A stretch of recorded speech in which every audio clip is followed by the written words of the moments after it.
to the club, to our fans, to ourselves, to be in that final, have the chance to win a title and be in the Champions League next season. And it's a huge blow. The night they started in a difficult way, losing Granit in the warm-up, having to change straight away and put in another player that hasn't featured for a long time.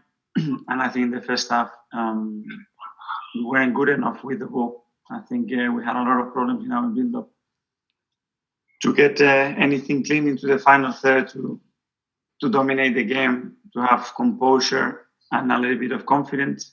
We changed it at halftime. We were much better. But in the final moments, we hit the post twice and we missed a chance with an empty goal. I know this is an emotive time and probably a tough question to answer, but obviously looking at social media, Arsenal fans are very disappointed, and there's a lot of talk about your future. What would you say to them to convince them that this project is one to get behind?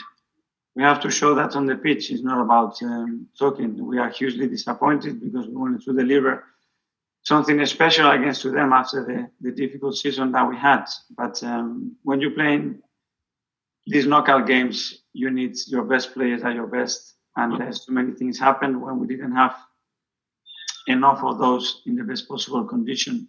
And it's still like that, we fought in the end. And I think today in the second half, we deserve to win the game. 1-0, I think where it should have happened, we would have been through it. But we didn't do it. And there is a reason for that. Thank you. Conlon. Hi, Mikel. Just wondering, in terms of Alex Lacazette's injury, was there any possibility for him to come on at half-time and partner Aubameyang up front? No. He was only available to play 10 minutes, 15 minutes maximum. We are already taking a risk because he hasn't trained fully with the team. But he wanted to take that risk, and we believe that it was worth taking it, and that's the maximum that he could play. Cheers, Mikel. Duncan Wright. Hi, Mikel. Difficult night, but you find yourself out of for the first time in 25 years, lower in the table than last season without a trophy. Do you say that's progress for the process that you've had?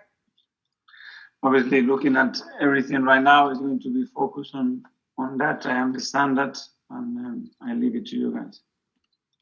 You seem very insipid in your performance. One shot on target.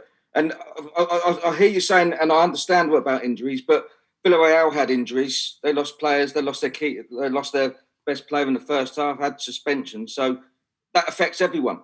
It was still a below par performance, and not enough. We have to, when we had the chances, that we have to put the ball in the net. And again, I'm saying we haven't played our best over the two legs, certainly in the first half an hour in Villarreal and the first half today. And this is the other motive why we are not through. And finally, do you accept that your job may be under threat now? I think everybody's job always in a scrutiny. Mark Van Bryant.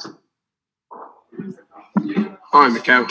Just building on what you said there, do you still have the faith in your own ability to do this job moving forwards now? Yes.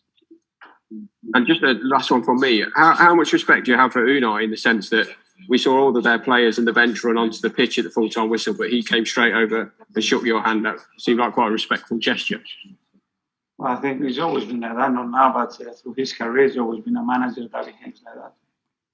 And just one on Kieran as well. How hard was it for him today to come in and play like that for such a long period of time? We had no choice. We had Cedric in hospital 24 hours ago, and when Granit got injured, that was the only alternative that we had. Cedric okay? Yeah, he's fine now. Thank you. Finally, I'll come to Charles. Hi, Mikel. The inquest from this is understandably going to be pretty intense and brutal. Can you understand why there's going to be so much sort of focus on you now and your future? Well, do you feel like you can pick these players up now? Because I imagine they're distraught in there. How are you going to do that? I wouldn't be sitting here if I don't. But how do you do that? Do you think in the summer or in the closing weeks? You will see it. It's not about talking, it's about showing it on the pitch. Thanks, everyone. Thank you.